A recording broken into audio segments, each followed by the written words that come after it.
সর্বনিম্ন বার্নটা হচ্ছে 30%, আর বাকি 50% 45%। না জানাই ভালো। এটা এটা আসলে মানুষের জন্য, যারা জানবে তাদের জন্য। গতকালকেই আমরা জানতে পারি যে ওখানে একটা দুর্ঘটনা ঘটেছে এবং ওখান থেকে পেশেন্ট আসবে। তো আসলে সেই ক্ষেত্রে আমরা আমাদের প্রিপারেশন ওই সময় রাখি। তো পেশেন্টগুলো আসতে আসতে সন্ধ্যা হয়ে যায়, বিকেল হয়ে যায়। তো বিকেল হয়ে যায়, ওই সময় আসার পরে আমাদের যারা চিকিৎসক ছিলেন সবাই তো ওয়াকিবহাল ছিলেন। আমাদের অতিরিক্ত, আমরা এই সমস্ত ঘটনার পরিপ্রেক্ষিতে সবসময় আমাদের একটা অতিরিক্ত জনবল এখানে আমরা ডিপ্লয় করে থাকি। সবাই চলে আসেন এবং একটা পেশেন্ট সাথে সাথে দেখা গেল ব্রড ডেড। তারপরে বাকি যে 8 জন, সেই বাকি 8 জনকে আমরা বিভিন্ন ক্যাটাগরি করে আইসিইউ, এইচডিইউ, মেল এইচডিইউ এবং ফিমেল এইচডিইউকে স্থানান্তরিত করি।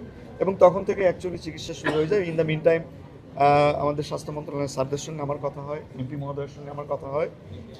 তারা ওনারা ওনাদের কনসার্ন যেগুলো ব্যক্ত করেছেন, আর আমরা আমাদের চিকিৎসাগুলো, আপনারা জানেন যে এগুলোতে আমরা যেহেতু সবসময় করে থাকি, আমরা আমাদের প্রোটোকল অনুযায়ী করেছি। এই মুহূর্তে সকালবেলা আমাদের আরেকজন বাচ্চা মারা গেছে, শাওন নামে 16 বছরের একটা বাচ্চা মারা গেছে।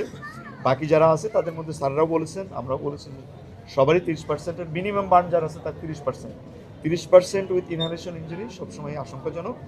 তো তারপরেও আমরা আমাদের মতো করে যত ভালো চিকিৎসা দেওয়া সম্ভব দিব। বাকিটা আল্লাহর ইচ্ছা, আর আপনারা সবাই দোয়া করবেন, এটুকু। আসলে এটাও সেহরির পরে এই ঘটনা ঘটেছে। এটা একই পরিবারের ঘটনা। পরিবারের 2 জন বাচ্চা এবং মানে 2 জন বয়স্ক মানুষ আক্রান্ত হয়েছে। তো বাচ্চাদের মধ্যে মানে একজন বাচ্চা যিনি আছেন তিনি অল্প বার্ন হয়েছেন, একজন বয়স্ক মানুষ অল্প বার্ন, এবং স্বামী স্ত্রী যিনি, ওনারা দুজনেরই 50%-এর উপরে বার্ন এবং তারা ইনহেলেশন ইনজুরি আছে এবং ওনাদের অবস্থা আশঙ্কাজনক। প্রায় একই প্যাটার্ন বলতে পারেন, প্রায় একই প্যাটার্ন। তো স্যার যেটা বললেন, আমাদের দুর্যোগ ত্রাণ মন্ত্রণালয়ের মন্ত্রী মহোদয় স্যার যেটা বললেন, বেসিক্যালি এই ধরনের দুর্ঘটনা আমরা প্রায় পাই। এটা হয়তো আপনারা আজকে এই ভিডিওটা ভাইরাল হয়েছে বলে আপনারা সবাই এটা জানছেন, কিন্তু প্রতিনিয়ত 2 জন 3 জন 4 জন এরকম কিন্তু আমাদের এখানে প্রতি সপ্তাহেই প্রায় আসে। তো এই বিষয়টা নিয়ে কথা বললেন, আমরা স্যারের সঙ্গে কথা বলছি, আমরা ভবিষ্যতে এগুলো নিয়ে তো আলোচনা করবো। আর চিকিৎসার ব্যাপারে আমাদের নিজস্ব মন্ত্রণালয়, স্বাস্থ্য মন্ত্রণালয় স্যার তো বলেছেন, আমরা আশা করছি যে দুর্যোগ ত্রাণ মন্ত্রণালয় স্যারও এটা দুর্যোগ হিসাবে, যেহেতু ওনারা মানে সবাই আমরা চিহ্নিত করছি, ওখান থেকে আমরা সাহায্য পাবো। তো এদের চিকিৎসার ব্যাপারে আমরা আশা করি যে কোনো সমস্যা হবে না। আমাদের পক্ষ থেকেও এবং সরকারের পক্ষ থেকেও আমরা এই ব্যাপারে যতটুকু করবার করবো ইনশাআল্লাহ। তাহলে দেখেছি যে বার্নের যে শতাংশ পুড়ে গিয়েছে, বাচ্চাদের 20 থেকে 25% এবং যারা বয়স্ক তাদের হচ্ছে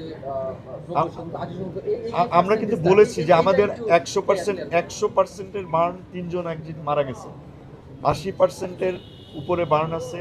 সর্বনিম্ন বার্নটা হচ্ছে 30%, আর বাকি 50% 45%। না জানাই ভালো। এটা আসলে মানুষের জন্য, যারা জানবে তাদের জন্য কষ্ট, মন ভেঙে যাবে।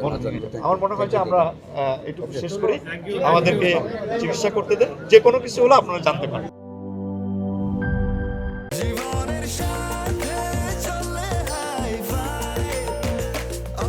স্বাস্থ্যকর অল টাইম, সব সময় অল টাইম হেলদি লাইফ।